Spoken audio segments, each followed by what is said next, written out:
resources. Good day to you, partner. I'm Guy, and I can already tell that I'll be your best friend in this forsaken camp.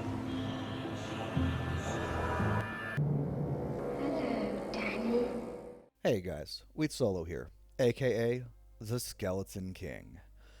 I just finished this recording and kept talking after the video ended, so I'm going to try and make it a little shorter.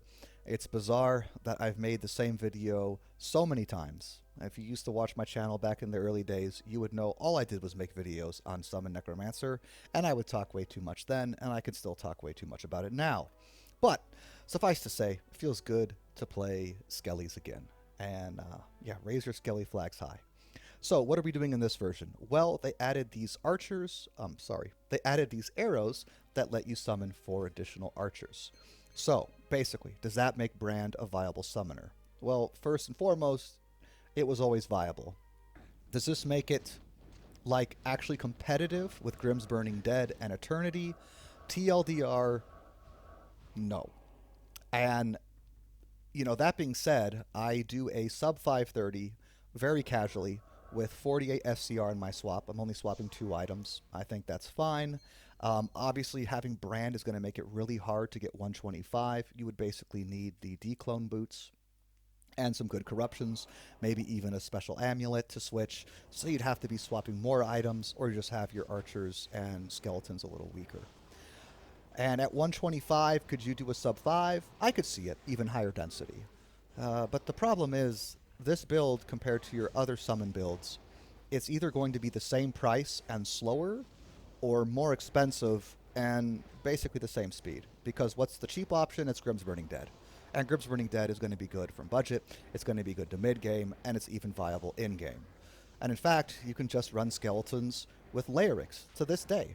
Or just have the aura on your main hand in case you're running Green Goblin. Even if you're not running Green Goblin, you can have a Beast on the Necromancer and do very well with, you know, triple skeletons plus a curse or 2.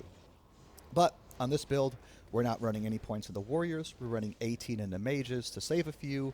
We have max Archers, max Revives. We have max Curse Mastery, and then 1-point Wonders as we see fit.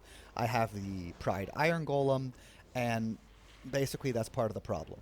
I have a Pride on my Iron Golem, so that's already a few high runes. Plus I have Beast, that's a bear.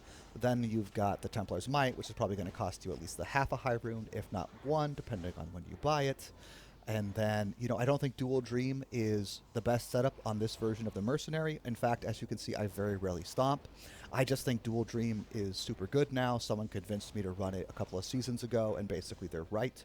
But since I don't stomp, you might as well just run Exile and then an FCR Helm, because I feel like his FCR was a little bit low on this video, but as you can see, he still gets some juicy static shocks off. Now, do you have to run council members for your revive? Because it does take a little more time to get them. But arguably, clearing Trav is always fine. That's my counter argument. And I did play this build with the Trav Lord from Provincial, and it was basically clearing in a similar speed, a little bit slower, just because I couldn't consistently leave a screen, leave up some Hydras, and obviously my single target damage was a little bit lower on the boss.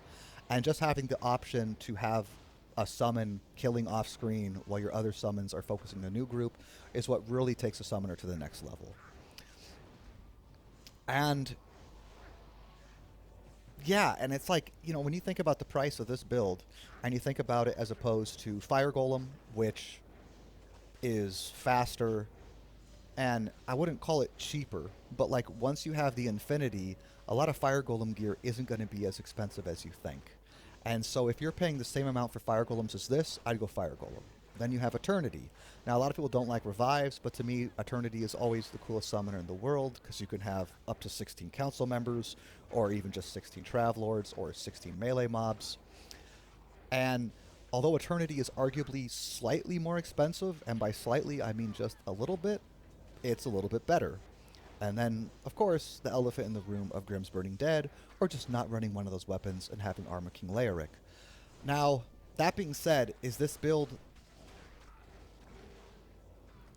I would not make it.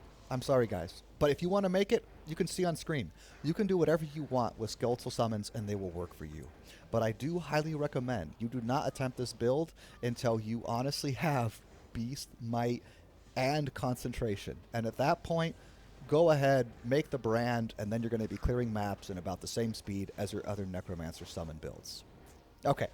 Oh, by the way, do I think Tricurse is optimal? I think with my gear as it is, it's pretty good. My SCR is a bit low, but I like the survivability of Tricurse. I like having the extra damage, and then having lower resist for the Hydras to clear the end of the map is nice. I think, honestly, going dual curse would be necessary for this build. And again, it's most people don't like playing Tricurse. It's basically a Woogan me only thing, so I don't care. You guys can play single curse with it for all I care, but if you're going to be running council members, I highly recommend getting 10 CM. It's really not going to waste you much time. And also, when I was playing this, I don't even have max Blood Warp, so then it really wasn't a big deal. I had some free time to cast as well, because I can't just Blood Warp, nonstop. Anything else I'm going to do this ladder? Well, what I really want to do is check out this build budget with Act 3 Cold Merc and do like plus 10 skills on a map. And then I did try Blade Sentinel. It's very, very good. I think it might actually have the highest ceiling of all of the Summon Sin builds. I will not be making a video on it because I basically ran it in Royal Crypts, and it was doing just as good as all of my other Summon Sin builds, okay? Because part of the problem with Summons is they kind of cap out at similar clear speeds a lot of the time, especially on easier maps, which is why I chose this one for my Skeletons, because I'm comfortable with it. I know what to do and how to build it even on ladder quickly. But basically, since they have an idle, you're never going to clear past a certain speed. But I think because Blade Sentinel can be ran with so much fizz damage, it should be the best overall. I just don't feel comfortable building it and talking about it. Alright, Skull King out, guys. GG. Come play with us, Daddy.